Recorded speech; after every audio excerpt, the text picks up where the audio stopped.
Michael Pengilly is, of course, the local mayor. We've had a chat to him lots of times before. Nice to be here finally. Stephanie Wurst is a farmer and a mum of three. We'll get to her story in a second. Fiona Jago is the manager of the local caravan park. Now, you've had plenty of battles, of course, be it the fires a couple of years ago, COVID in the past little while. It took 2 years, but we're finally here, mate. We are indeed, and we're going forward very strongly. And everyone's got a firm resolve to get the island back to where it was. Because this is the thing people need to understand. If your assumption was that this whole thing still is burnt to a crisp, wrong. If your assumption is that they can't get workers, which means every hotel's closed, wrong. Same with restaurants. The joint is up, running and firing at the moment, isn't it? And particularly this Easter you were mentioning before. You've had one of your biggest terms of all time. Yeah, biggest Easter. That's great. Yeah. So people now, you obviously would have had plenty of people here travelling from the rest of SA for a little while. Nice to have the rest of the country back. Very nice to have the rest of the country back and internationals. Yeah, so what's those past couple of years been like for you? A roller coaster.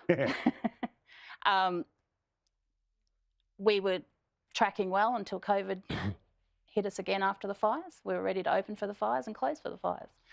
So anything's upwards from there. Yeah, this is it. Now, Stephanie, tell me about your story, particularly after the fire. How heavily was your farm affected?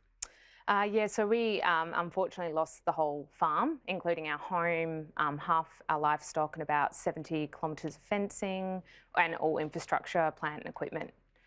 So we pretty much came back to the farm and there was just nothing left. What did the kids think of that? It was pretty hard for us all, including the kids.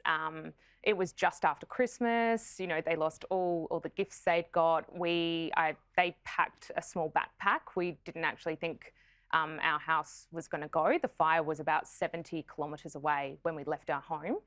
Yeah, and I guess you never know. We came back and we'd lost everything. So what's your story of recovery now? What are things happening with the farm? What are you doing on the island now?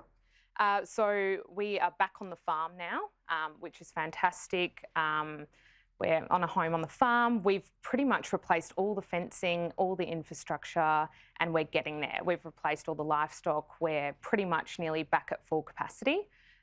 It's taken a lot of work though, and there's been lots of ups and downs through the process to get to that point. But I feel like we're nearly getting there. If there is ever an end point, I don't think there is. Sadly, there never is. Isn't. Nobody hands you a trophy and says, congratulations, officially happy, financially stable, all the rest of it. Yeah. Again, Michael, how have you, as the leader of the community, tried to hold it together? It feels like a wonderfully unique place, but when it got hit as hard as it has the past couple of years, how have you held them together? Well, look, we put in place a bushfire fund, a mayoral bushfire fund, which raised fractionally under $6 million, which we distributed to those in the burn zone under certain criteria.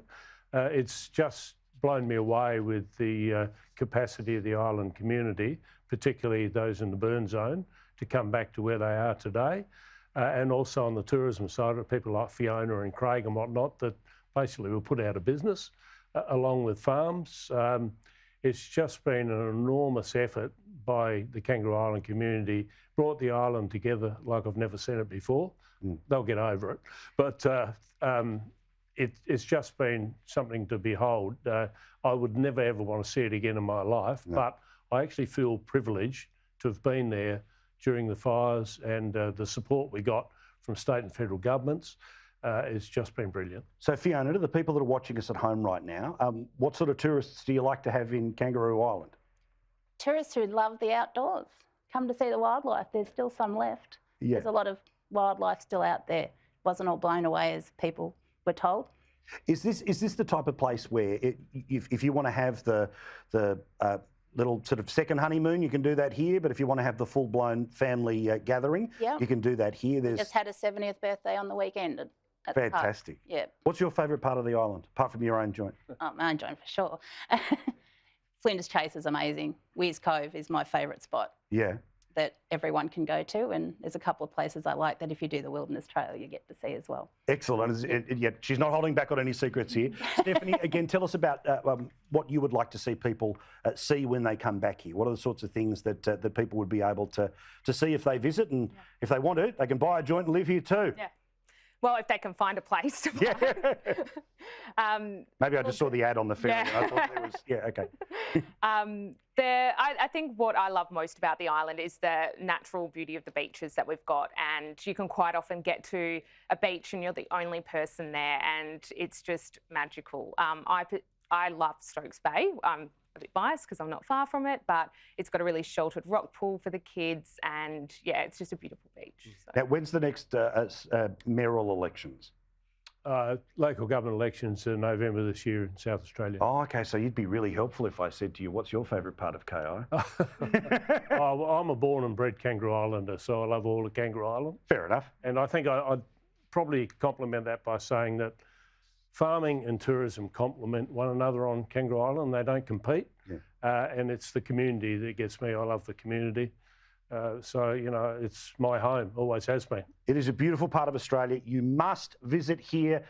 I'll give you a couple of minutes during the break. Start Googling, start booking your flights, which you can get to on the island, or, of course, you can drive down from Adelaide, catch the ferry across. It is a magnificent experience. We've been lucky enough to do this show for a few years and go everywhere from, you know, Broome, Launceston, and all the rest of it. I've got to say, this place is right up there. And everyone thinks I'm BSing when I say this because you assume TV people say this.